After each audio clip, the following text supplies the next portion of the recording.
Tu es sérieuse en disant ça? Ma voix sèche résonna dans la salle à manger de la maison de mon enfance à Neuilly-sur-Seine, somptueusement décorée pour le réveillon de Noël. À l'intérieur de l'enveloppe luxueuse posée devant moi se trouvait un unique chèque dérisoire. Dans la case du montant, le chiffre de 200 € avait été griffonné à la hâte. Qu'est-ce qui ne va pas encore, Amélie?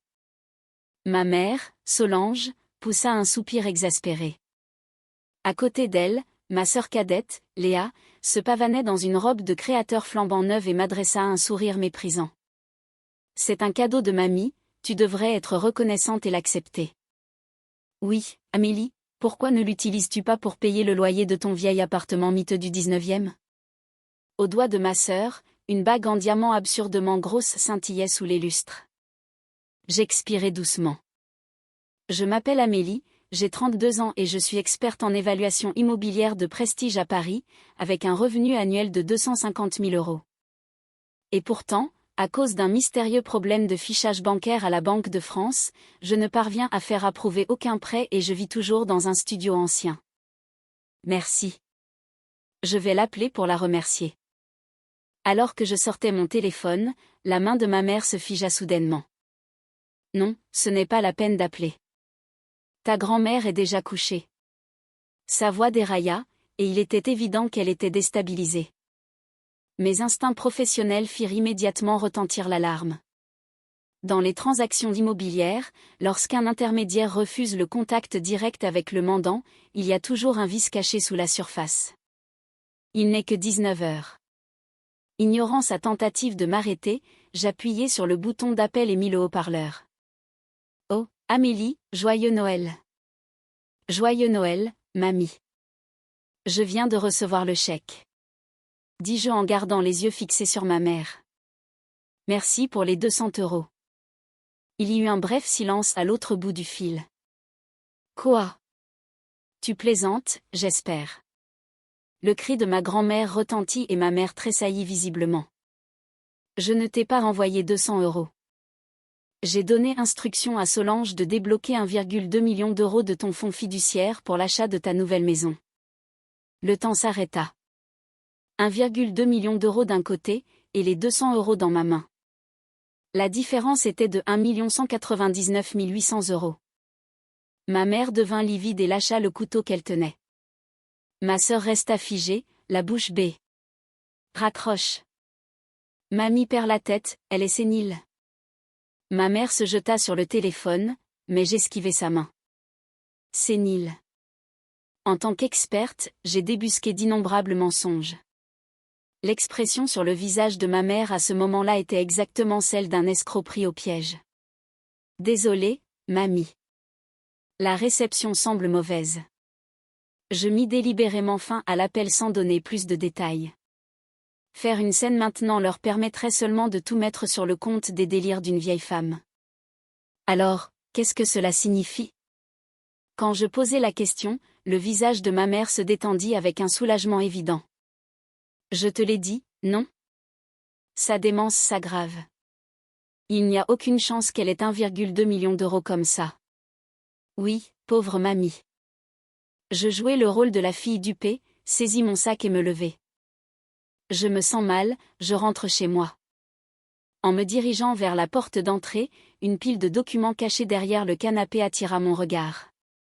Ce que ma sœur essaya précipitamment de dissimuler s'avéra être un catalogue de meubles de luxe de chez Roche-Beaubois et des documents de transfert de propriété d'une agence immobilière. Sur la couverture se trouvait un post-it marqué « Liste de meubles pour la nouvelle maison ». Les points se relièrent. La raison pour laquelle, malgré mes revenus élevés, je ratais toutes mes demandes de crédit, le style de vie luxueux de ma sœur au chômage, et le 1,2 million d'euros disparu. Je fis semblant de ne rien remarquer et fermai doucement la porte. Debout dans l'air froid de l'hiver parisien, je sortis mon téléphone et accédai à la base de données d'investigation de mon cabinet. À partir de maintenant, ce n'était plus un jeu de famille. C'était le moment d'une expertise approfondie, une expertise où toute ma vie était en jeu. Le lendemain matin, j'étais dans mon bureau du 8e arrondissement. Il ne restait aucune trace de la joie de Noël, seulement la lueur froide d'un écran éclairant mon visage. Dans ma main, un café noir glacé censé effacer les souvenirs de la veille. En tant qu'experte en immobilier, j'ai un accès autorisé à toutes sortes de bases de données financières, des registres de la propriété publique aux données d'enquête de solvabilité interbancaire, et même aux outils d'analyse utilisés pour tracer les flux financiers. Bien, commençons l'expertise. Je tapais sur le clavier et ouvris d'abord mon propre dossier à la Banque de France. En voyant le numéro affiché sur l'écran, un rire sec m'échappa. J'étais fiché au FICP, fichier des incidents de remboursement des crédits aux particuliers. Ce statut me plaçait à un pas de la faillite personnelle. Bien que gagnant plus de 250 000 € par an, mon profil de crédit était tombé au même niveau qu'un emprunteur lourdement endetté ayant subi de graves défauts de paiement. Je compris enfin pourquoi mes dossiers de location et d'achat étaient systématiquement rejetés. Je cliquai sur la souris et ouvris le rapport détaillé. Ce qui remplit l'écran était une liste de cartes de crédit que je ne reconnaissais pas du tout.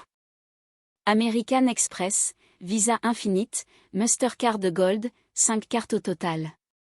Chacune d'entre elles était au plafond de son découvert autorisé. J'ouvris le PDF des relevés de transactions. Ce qui apparaissait n'était rien de moins que des preuves irréfutables étayant le style de vie étincelant de ma sœur et de son mari, Julien. Four Seasons Resort Maldives, 15 000 €. La date correspondait parfaitement au voyage de noces de Léa. Sac Birkin de chez Hermès, 12 000 €. Restaurant étoilé, 800 €. Ce sac dont elle s'était vantée sur Instagram comme étant un cadeau du « meilleur mari du monde ». Et ce voyage luxueux également. Rien n'avait été payé avec les revenus de son mari, mais avec ma propre crédibilité sociale, lentement dévorée. Ma mère avait utilisé mes documents d'identité pour ouvrir ses comptes à mon insu. Les avis de recouvrement étaient envoyés à l'adresse de mes parents, délibérément cachés, tandis que les factures étaient ignorées. Je réprimais une vague de rage brûlante en avalant une gorgée de café froid. Mes mains tremblaient de colère, mais mon esprit était froid comme de la glace. Ensuite, je commençai à enquêter sur le trust dont ma grand-mère avait parlé. Le fonds familial Madeleine, établi par ma grand-mère paternelle il y a 20 ans. Les bénéficiaires étaient les petits-enfants, dont moi, et la gestionnaire était ma mère, Solange. J'accédais à la base de données bancaires et cherchais l'historique des transactions. En utilisant mes privilèges d'accès professionnel, j'appliquais les filtres étape par étape, puis je trouvais. Le 15 septembre, 1,2 million € transférés du compte du trust vers un compte de distribution au nom d'Amélie. Le 16 septembre, 1,2 million € transférés de ce compte vers une étude notariale. Je n'avais jamais su qu'un tel compte existait.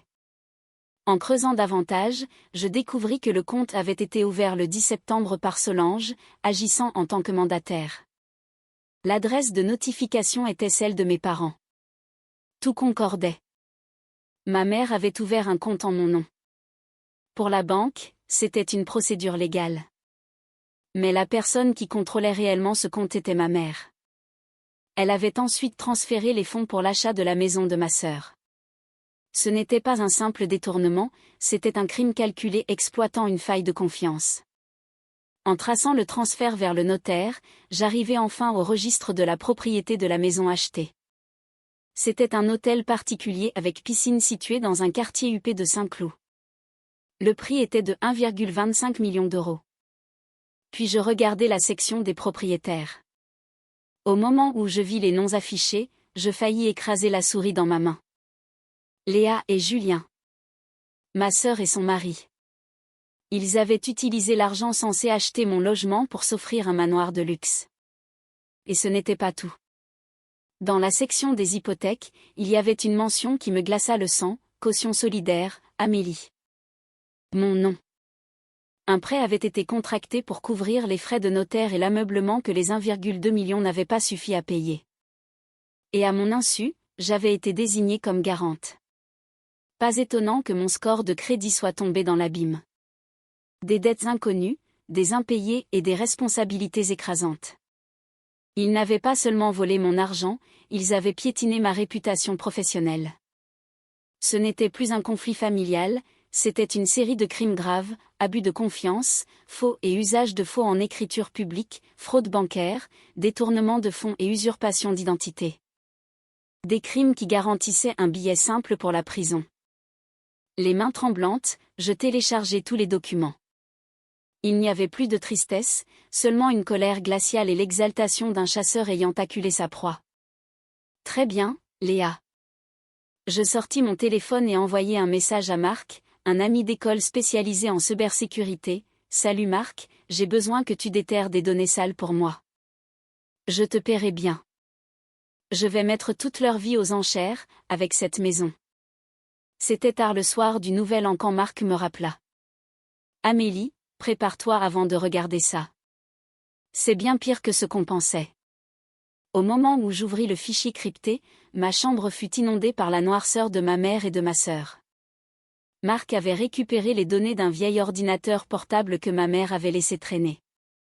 Il y avait les traces de ce qu'elles appelaient le « projet maison de rêve ». Le premier élément qui attira mon attention fut un journal de messagerie du 20 août. Léa, maman, est-ce qu'Amélie ne va pas s'en rendre compte? Solange, c'est bon. Si j'ouvre le compte en utilisant mon autorité de gestionnaire, ça aura l'air légal. Toutes les notifications arriveront ici. Léa, alors on peut vraiment acheter la maison avec la piscine? Solange, oui, Amélie est célibataire.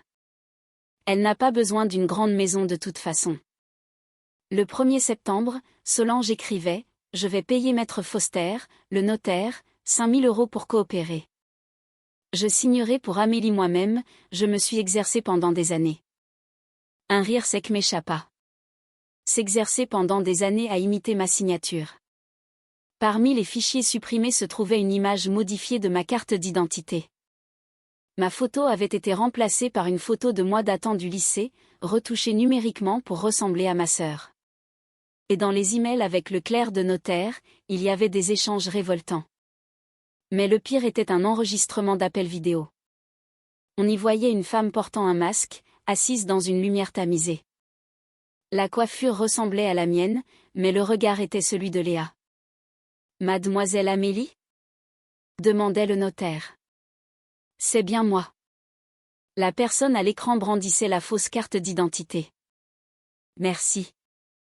Pourriez-vous baisser votre masque un instant ?» Léa hésita, puis glissa le masque.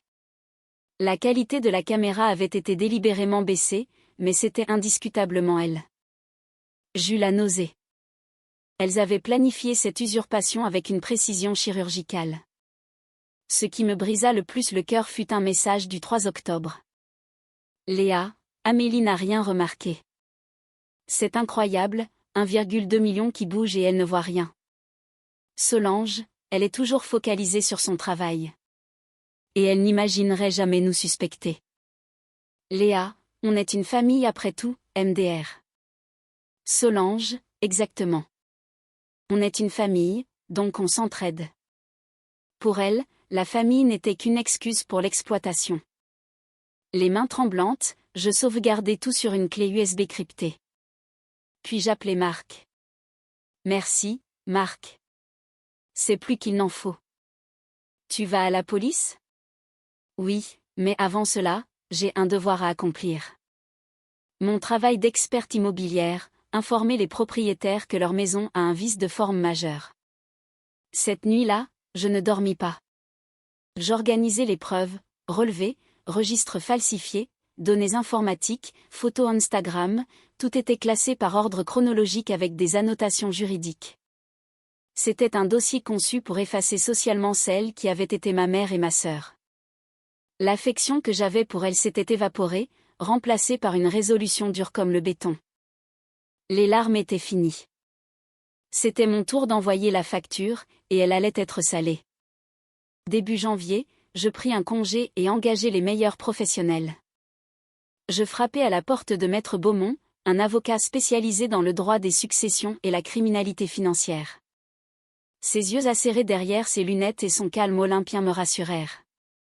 Après avoir parcouru mon rapport de 78 pages, il ajusta ses lunettes. Parfait. C'est plus que suffisant pour des poursuites pénales. Abus de confiance, détournement de fonds, usurpation d'identité et corruption de notaire.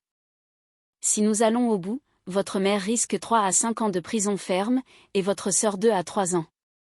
Le notaire, lui, perdra sa charge et finira derrière les barreaux. Je regardais par la fenêtre.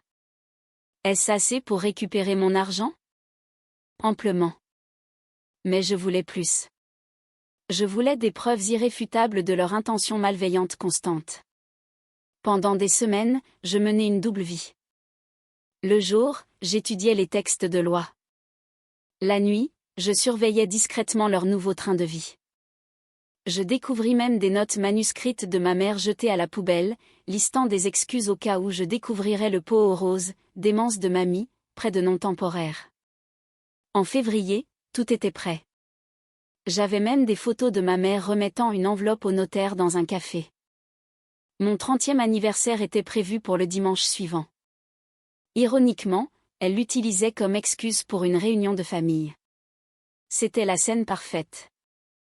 Je louai un projecteur et préparai une présentation PowerPoint de 50 diapositives intitulée « Ma famille et la destination de mon 1,2 million d'euros ». La veille du jour J, je contactai uniquement ma grand-mère. « Mamie, la fête demain risque d'être mouvementée, mais je veux que tu sois là. Je vais tout révéler. » Le 20 février, le salon de la maison de Neuilly était décoré comme à Noël. Les proches étaient là. Ma mère annonça joyeusement, « Amélie nous a préparé un diaporama de souvenirs. » Elle croyait que c'était un album photo familial. Léa et Julien s'installèrent confortablement sur le canapé, une coupe de champagne à la main. « J'espère qu'il y a des photos de moi. » s'exclama Léa. « Oh oui, tu vas être radieuse. » répondis-je en éteignant les lumières. Le thème s'afficha, détournement d'actifs et responsabilité pénale. Un murmure parcourut la pièce. La première diapositive montra le transfert de 1,2 million d'euros. Puis, l'acte de propriété au nom de Léa et Julien. Ma mère se leva, essayant de cacher l'écran. « Amélie, c'est quoi cette plaisanterie? Assieds-toi, maman. On ne fait que commencer. » Je montrai la photo de la corruption du notaire. Les invités eurent un hoquet de surprise. « Voici la preuve du pot de vin. C'est un crime fédéral. C'est un mensonge. » hurla Léa, le visage cramoisi. « Ah oui. Et ça? » Les captures d'écran des messages « MDR, on est une famille » s'affichèrent en grand. Le silence devint pesant. Je montrai ensuite mon relevé bancaire à 0 € et les dettes de 80 000 € contractées à mon nom pour leurs sacs de luxe et leurs voyages. Tout ce que vous possédez a été payé avec ma vie. Léa explosa soudainement, « Et alors? Tu es célibataire, Amélie. Tu n'as pas de vie, pas d'enfant. Tu n'as pas besoin d'un manoir, nous si. On a un futur avec Julien, c'est normal que l'argent aille à ceux qui en ont le plus besoin. » Les proches la regardèrent avec un mépris total. Ce n'était même plus de la logique, c'était de la folie pure. Le besoin ne justifie pas le vol, Léa. Bienvenue dans le monde des adultes. Julien tenta de se dédouaner, je ne savais pas. Je sortis la dernière preuve, les messages prouvant sa complicité active. Il s'effondra sur le canapé. Ma grand-mère se leva alors, frappant le sol de sa canne. Solange, Léa, Julien. Vous me dégoûtez. Ce n'est pas une affaire de famille. C'est un crime. Au même moment, les sirènes retentirent. J'avais tout synchronisé avec la police. Arrête ça, Amélie. On est une famille. Cria ma mère en rampant à mes pieds. Je la regardai avec froideur. Justement. C'est parce qu'on est une famille qu'un règlement de compte honnête est nécessaire. Les policiers entrèrent. Ma mère s'effondra, ma sœur hurla, mais les menottes furent passées. Le verdict tomba quelques mois plus tard, 36 mois pour Solange, 24 pour Léa, et 18 pour Julien. Ils furent condamnés à me rembourser 1,5 million d'euros. Un an a passé. Je suis assise dans le salon du manoir de Saint-Cloud, qui a été saisi puis racheté par ma grand-mère pour me le donner. J'ai jeté les meubles Tapax en grave-l'œil de ma sœur pour une décoration sobre et élégante. C'est ici que j'ai installé mon nouveau cabinet d'expertise. Cette affaire m'a forgé une réputation d'une intégrité absolue dans le milieu. Mon revenu a quintuplé et mon score de crédit est redevenu parfait. Mon père a demandé le divorce et vit maintenant en province, m'envoyant parfois des lettres d'excuses. Par un après-midi ensoleillé, je prends le thé avec ma grand-mère devant la cheminée. C'est devenu une maison magnifique, Amélie. Me dit-elle. Oui, mamie. La vraie valeur d'une maison est déterminée par ceux qui y vivent. L'immobilier, c'est comme la vie, sans fondation solide et honnête, tout finit par s'écrouler. Notre histoire est terminée. Merci de votre écoute.